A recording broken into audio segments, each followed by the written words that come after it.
Good morning. Good morning. Morning,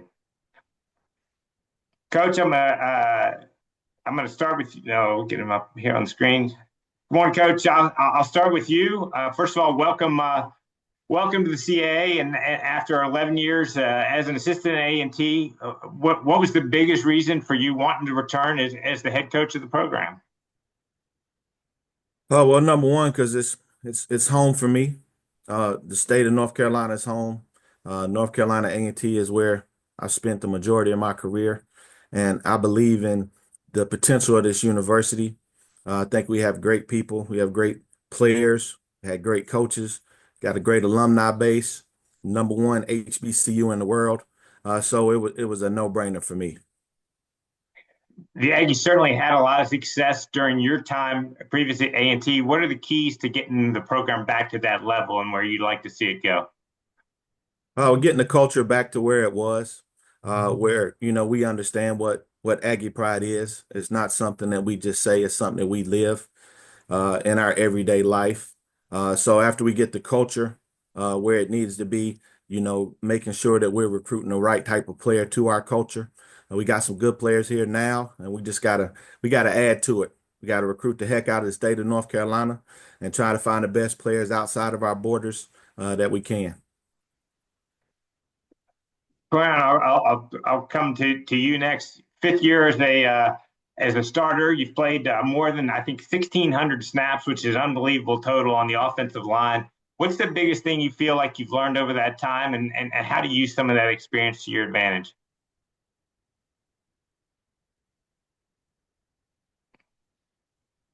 Yeah, the biggest thing I learned is it's gonna be like ups and downs playing, but we gotta like stick together no matter what's going on. We done been through good seasons. We done been through the worst, but the whole point is to stay together.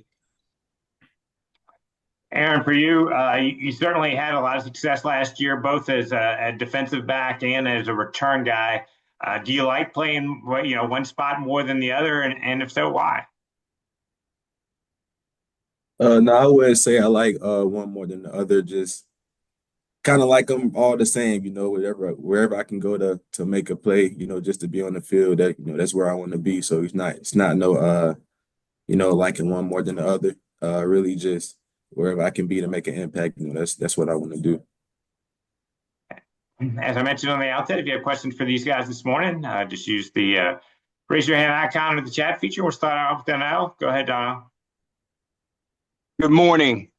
First question for Coach Gibbs. How you doing this morning, first of all? I'm great. How are you?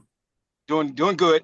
What can you speak to how much maybe it's helped you in your whatever 7 months on the job or whatever that you already had the previous experience and the success as an assistant coach at A&T and how that's helped you, sort of to this point? Well, I think that's extremely valuable, coming into a situation where, I didn't have to figure out what works. I've already seen what works. I didn't have to figure out the landscape and figure out who to talk to get certain things done on campus. I'm already familiar with that. So, being here for over a decade, previous to my stint now, is something that's absolutely invaluable. I understand the culture. I've seen what it takes because when we first took over, we weren't in a great place, but we were able to build it up. So I've seen that process, and now it's just about applying the things that we've learned throughout that to our team now. What were your overall thoughts on spring football? Well, the number one goal for us was to get out of it healthy. Uh, we did that for the most part. We did have, one pretty big injury, but we're recovering from that now. I think we were able to to work on establishing our culture, and we're building on that now. So the spring was great. What I've been the most pleased with is the summer and the work that these guys have put in this summer. They've been absolutely busting their butts each and every day with Coach Harbor, our strength coach, who I believe is one of the best in the country. And I'm ready to see all that hard work pay off. Okay. And then, Rob, can I get a couple of or one question for each of the players also, or do I need to wait for that?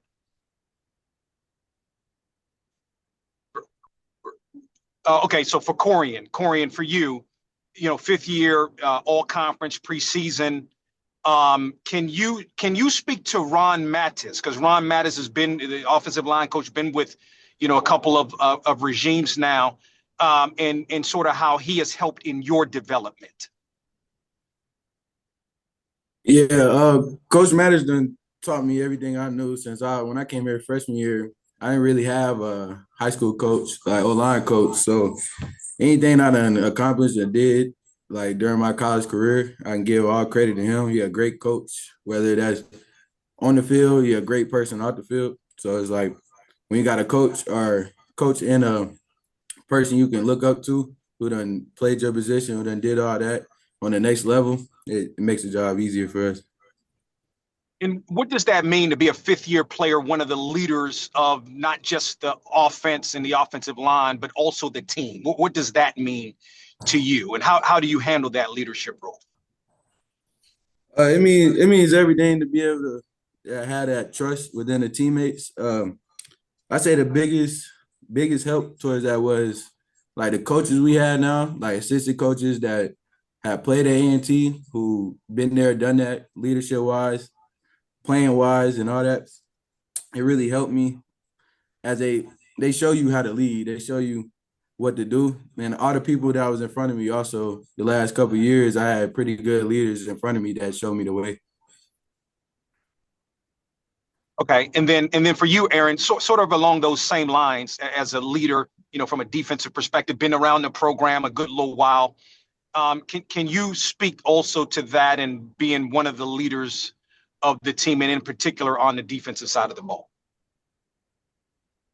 Kind of like Korion said, it's good to, have that trust from, the guys around you that's on the field with you to, be able to lead them in the right direction, not just, getting on them when you need to, being a voice in their ear, but also leading, by example, doing the right stuff on the field, uh, doing the right stuff off the field as well. So, being one of the older guys and, having the opportunity to lead those guys is something that I've been having to do for a couple of years now. But them being able to trust me is, makes it easier on my part to do that. So.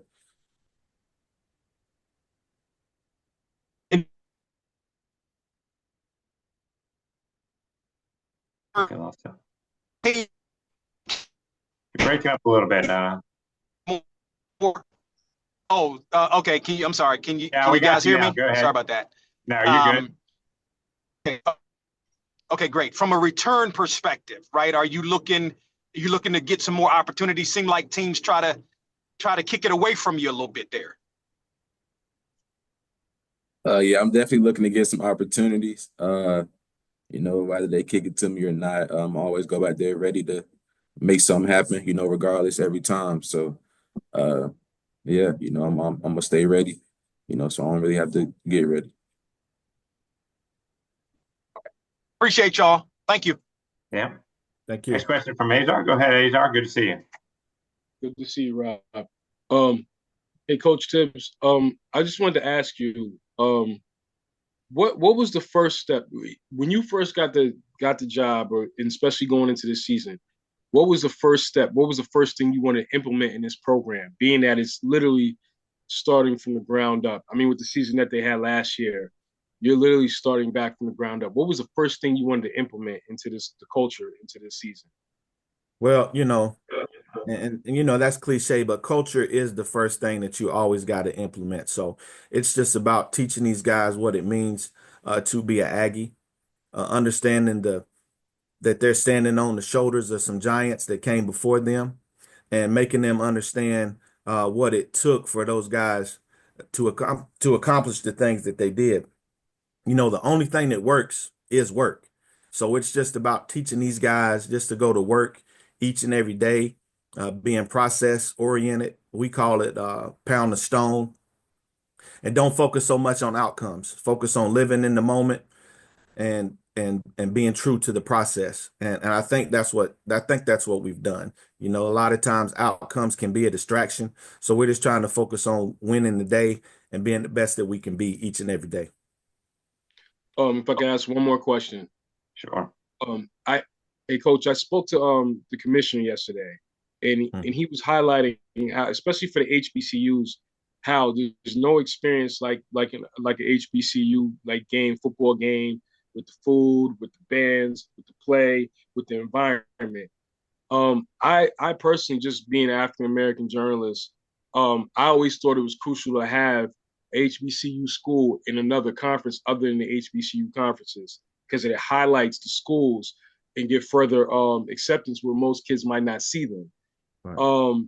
How much does it help to gain exposure being in the CAA football conference? How beneficial is it? Oh, it's extremely beneficial. It gives us another stage. Of course, we'll always be a HBCU. The H stands for historically. So we'll always be that. And we were able to dominate when we were specifically, playing HBCU football, winning 4 Celebration Bowls. Nobody else has won 2 as of yet. So we've been there and done that. And now it's time to try to take on the challenge of replicating the same thing that we were able to do when we were in the MEAC and a participant in HBCU football, and taking that to the FCS level. And we understand it's going to be a challenge. It's going to take a lot of hard work. It's not going to happen overnight, but that's what we're excited about, because now we have the opportunity to do something that's never really been done. I think FAM won the first FCS national championship in 1978 or somewhere around there. And, at that time, it was only 4 teams in the playoffs. So in the modern day, no HBCU has been able to achieve anything on that level. And we're not afraid to say that, like everybody else, that's what we're shooting for. If you're not trying to be the best, then why are you doing it? And we feel like being in the CAA, which is one of the top conferences in FCS football, gives us an opportunity to do that. Not only from a competitive level, because we get to play great teams week in and week out, but also from an exposure level, because we get to show ourselves in a region of the country that probably doesn't know much about HBCU football. In the Northeast, there's no schools up there, so it gives us a chance to give people up there a chance to see what our product is. Yeah, thank you, Coach. And you're correct. There is no schools up here, so it's a great thing. I just wanted to say before the next question gets asked, I just wanted to say it's very important, because a lot of kids, when they see you in Hampton coming, they look forward to coming to see those games, and it gives them exposure.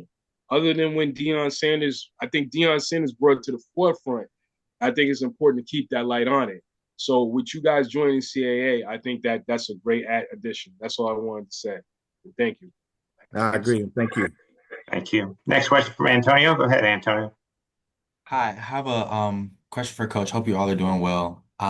So you spoke about not focusing on the outcomes per se. So when you're going up against a team like Tennessee State that is coming off of a winning season, what do you choose to focus on when you're approaching a team that has like that natural winning mentality? Well, of course, we're going to do our best and do our due diligence in scouting these guys and making sure our players understand what they're trying to do offensively and defensively as much as we can, as well as in the kicking game. But our focus each and every week is going to be on North Carolina A&T. That's the team that matters to us. We got to make sure that we're going out and we're playing our brand of football and we're not beating ourselves. So, that's what I mean when I'm saying, don't focus on the outcome. Let's focus on what we can control. We can't control Tennessee State, but we can control our effort. We can control our attitude. We can control our preparation. So those are the things that we're going to focus on each and every week. And our standard is high, and we're going to go out and we're going to do our best, and we're going to expect to win every game. If you don't expect to win, you're fooling yourself. So those are our expectations, but we understand that in order for us to get there, we really got to focus on North Carolina A&T and being the best version of ourselves each and every day and each and every week, each and every Saturday. Right. Got time for one more. Samaj, go ahead. Coach, can you hear me? Yeah, how you doing, Samaj? What's going on, Coach? I know the quarterback room. You talked about injuries over the spring, and one of those was one of your quarterbacks. And you got a lot of new additions that you're looking to bring in this fall camp. When it comes to evaluation and determining who's going to be the guy under center, is that something that you want to get settled pretty quickly in camp, or are you going to string that along till it plays itself out? maybe up until the week before? Like how soon do you want to know who's going to be your signal caller for the year? Well, Samaj, that's kind of hard to answer. Of course, we would, in the perfect world, we'd like to get that settled as soon as possible.